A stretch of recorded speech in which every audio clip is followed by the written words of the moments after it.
Tau Devi Lal sports complex में जिला खेल अधिकारी के पद पर तैनात नील कंवल ने कहा कि हरियाणा सरकार उभरते हुए खिलाड़ियों के हुनर को तराशने में हमेशा एक कदम आगे बढ़कर मदद करती है। जिम्नास्टिक खेल में अपनी प्रतिभा के जौहर दिखाने के लिए नील कंवल ने बताया कि उनके कोच का सबसे बड़ा योगदान रहा। इसके बाद उनके परिवार ने उनका हमेशा हौसला बढ़ाया। भास्कर से बातचीत में जिला खेल अधिकारी नील कंवल ने कहा कि चाहे आप किसी भी स्पोर्ट से जुड़े हों, मुश्किल की परिस्थिति में अपना हौसला ना तोड़ें, निरंतर मेहनत करते रहें, एक न एक दिन सफलता जरूर मिलेगी। पंचकुला से राम कुमार की रिपोर्ट, दैनिक भास्कर।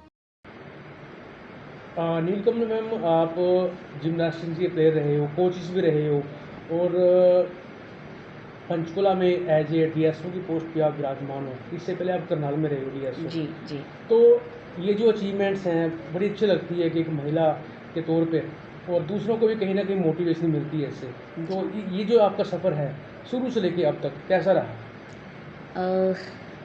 मैंने क्लास 7 से जिम्नास्टिक खेलना शुरू किया था और मेरे पहले कोच मिस्टर दिनेश नोटियाल रहे हैं और उन्होंने काफ़ी हमारी जैसे छोटे बच्चे होते थे हमें इतना गेम के बारे में नहीं पता था, लेकिन वो हमें मतलब कि उनके अंदर कोचिंग का इतना जज्बा था, जुनून था, वो हमें घर से लेने आया करते थे कि आप चलो और ये गेम आपके लिए बहुत अच्छी है। क्योंकि हम जब छोटे होते हैं तो फ्लेक्सिबिलिटी हमारे अंदर ज़्यादा होती है, तो हम इस गेम को अच्छे से डेवलप कर सकते हैं। तो उन्होंने ये चीज़ परखी हमारे अंदर और हमें वो बार बार इस चीज़ के लिए इनकरेज करते थे कि नहीं, आपको जिम्नास्टिक ही करनी चाहिए।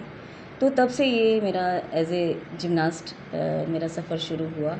तो उसके बाद हम खेलते रहे, जिम्नास्टिक में पार्टिसिपेट करते रहे, स्कूल लेवल, फिर कॉलेज लेवल में भी, इंटर यूनिवर्सिटी में भी, नेशनल तक। फिर हम लोग ये सफ़र जारी रहा हमारा। कोच हमारे बदलते रहे क्योंकि विभाग का जो होता है नियम होता है कि कोचेस जो ये पोस्ट होती है ट्रांसफ़रेबल होती है। तो उसके बाद मिस्टर कुलभूषण शर्मा हमारे कोच यमुनानगर में पोस्टिंग हुई उनकी, तो फिर हमने उनके अंडर भी कोचिंग ली। तो इस तरह से एज ए जिम्नास्ट मेरा सफ़र रहा है। कोई ऐसी अचीवमेंट्स बताइए जिससे मतलब आपको बेहद खुशी मिली हो आपके परिवार को?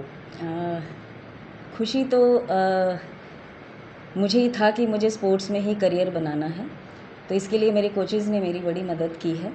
तो जब हमने एक बार ये लेवल हासिल कर लिया कि हमें कोच बनने के लिए मेरी एलिजिबिलिटी जब पूरी हुई, तो उन्होंने मेरे पेरेंट्स को भी, मेरे कोच ने बताया कि आप अपनी बेटी को कोचिंग में डालिए, क्योंकि जो हमारे पास वो महिला प्रशिक्षक बहुत कम है हरियाणा खेल विभाग में।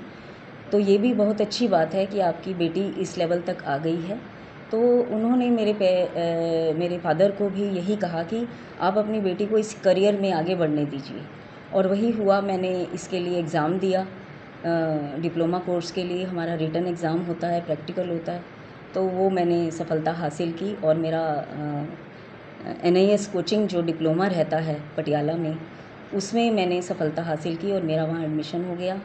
फिर मैंने वो डिप्लोमा किया और उसके बाद चांस की बात है, कोइंसिडेंस है कि उसी टाइम उससे नेक्स्ट ईयर ही हरियाणा सरकार ने जो कोचेज़ की पोस्टें निकाली और मैंने वो भरी और 95 में मैंने as a gymnastic coach Bhiwani district में ज्वाइन किया और मेरा ये एज ए कोच मेरा सफ़र वहाँ से शुरू हुआ।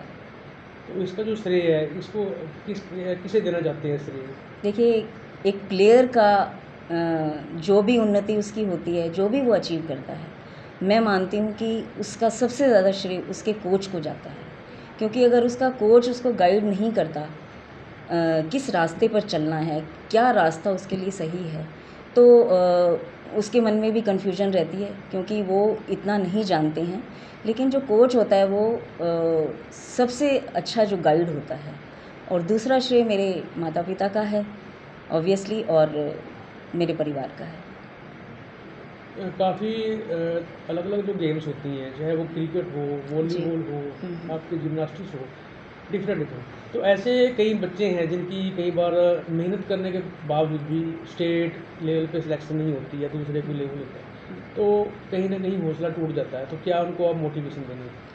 मैं तो सभी खिलाड़ियों से, सभी प्रशिक्षकों से यही निवेदन करूंगी कि अगर किसी स्थिति में आकर के किसी खिलाड़ी का मनोबल टूटता है, अगर उसका कहीं सिलेक्शन नहीं हो पाता है, तो उसे हताश नहीं होना चाहिए, उसको हिम्मत रखनी चाहिए।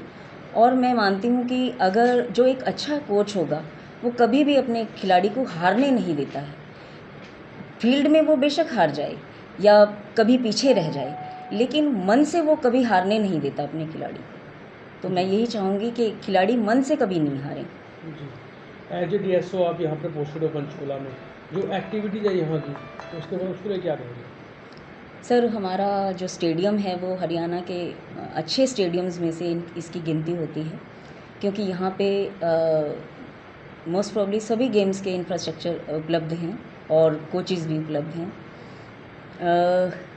बस इतना ही है कि इनकी जो यहाँ पे हमारे कोचेज़ हैं, जिस गेम्स के कोचेज़ हमारे पर यहाँ पर अपॉइंटेड हैं, उसमें थोड़ा सा ये रहता है कि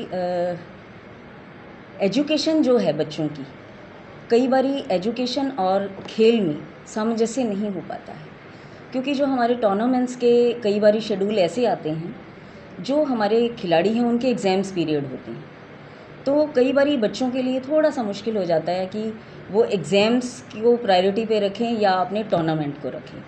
तो मैं चाहती हूँ कि हमारा जो खेल विभाग है और शिक्षा विभाग है, उसके जो भी एग्ज़ाम्स के और हमारे टूर्नामेंट्स के शेड्यूल हैं, वो थोड़े से कोऑर्डिनेशन से बने तो खिलाड़ियों को इतनी असुविधा नहीं हो। इस समय ताऊ देवीलाल स्टेडियम में कौन कौन सी गेम के फैसिलिटी है, स्टेडियम्स है, ट्रैक्स हैं यहाँ पे? हमारे स्टेडियम में स्विमिंग और स्केटिंग को छोड़ करके तकरीबन सभी गेम्स जो यहाँ पर खेली जाती हैं, उनके सबके इंफ्रास्ट्रक्चर और कोच उपलब्ध हैं। सरकार का कितना बड़ा योगदान मानते हैं इसमें? सरकार का पूरा योगदान है, और जैसा कि आप जानते हैं, हरियाणा तो अब विश्व स्तर पे लाइमलाइट में है खेलों में, तो खेलों के प्रति एक विशेष ध्यान दिया जा रहा है सरकार की ओर से, और मैं इस चीज़ के लिए सरकार की बहुत आभारी हूँ कि उनके इस कार्यकाल में हम खिलाड़ियों को बहुत कुछ हासिल कर रहे हैं, वो चाहे वो फाइनेंशियल हो, चाहे किसी भी